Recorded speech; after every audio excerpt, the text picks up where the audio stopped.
Welcome back to Educator.com and AP World History.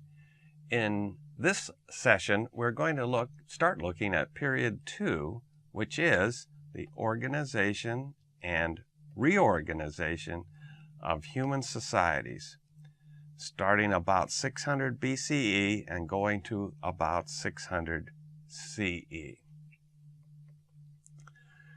Sometimes this is called the classical period.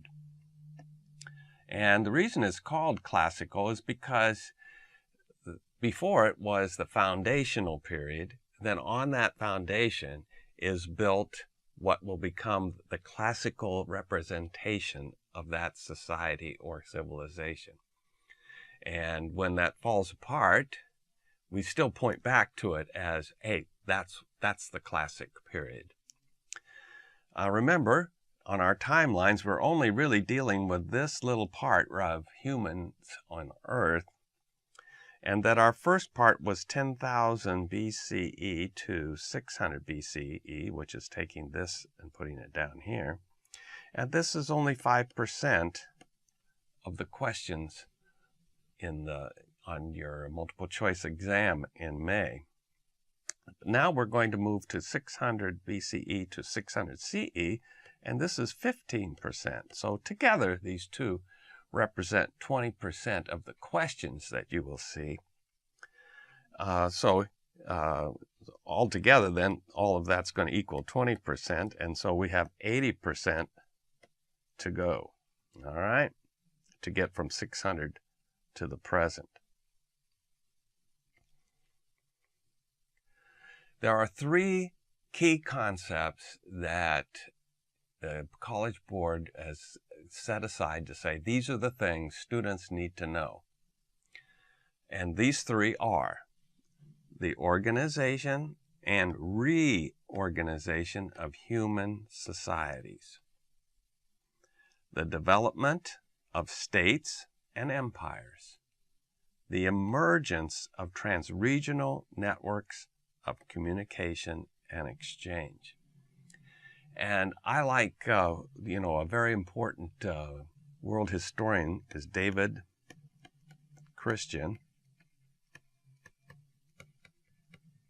He is the founder of a kind of world history, or it's universal history, called Big History. It starts with the Big Bang. And he looks at this 600 to 600, and he says that all three of these things are not independent of each other. They reinforce each other and are important to each other. They intermix and intertwine. So it's really hard to separate them. And I think that that's a good way of understanding this period. We have the organization of our classic societies. They are being reorganized and changed by transregional networks of trade. And it's all being held together by the kinds of government that they establish. We're going to look in this session at the organization and reorganization of human societies. So what forms up and holds a society together? What comes first, the chicken or the egg? Well, I don't think we can answer that question, and we don't need to. Religion, the state, and the economic system intertwine with each other, back up each other, and that's what makes a society. And trying to figure out what came first is not that helpful. This period has been called the Axial Age. Karl Jaspers,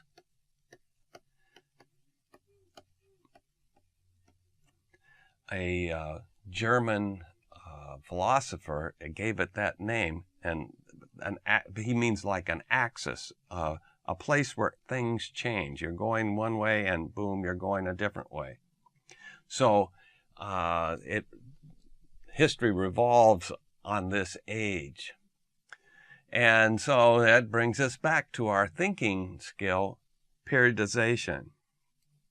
So what happens to make 600 an important break point? Now, we're using 600 BCE. When I started teaching this course, it was 1000 CE. That's quite a bit of difference. And lots of schools use 500 BCE. So what are we coming to with 600?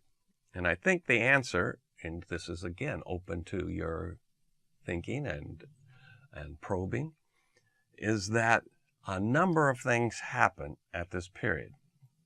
So let's take a look at what those are. It's pretty amazing that at the same period of time in these major spots in major civilizations of the world, ideas and come along that have long-lasting effects. Now in the West, which I'm here speaking of Europe, we have Socrates, Plato, and Aristotle. Plato was Socrates' student, Aristotle was Plato's student, and all of Western philosophy begins with these three in that very short amount of time. In the East, we have Confucius and Lao Tzu, and these two make up a great deal of Chinese thinking and East Asian thinking. In South Asia, India, we have the Upanishads, holy writings of Hindu religion, and we have also Siddhartha Gautama, we know as Buddha, okay? All at the same time. And in the Middle East, we have Zoroaster, and Isaiah is the chief and most important of the prophets in Judaism and in Christianity. So all of these people make a big impact upon their areas of the world at approximately the same time, so the Axial age.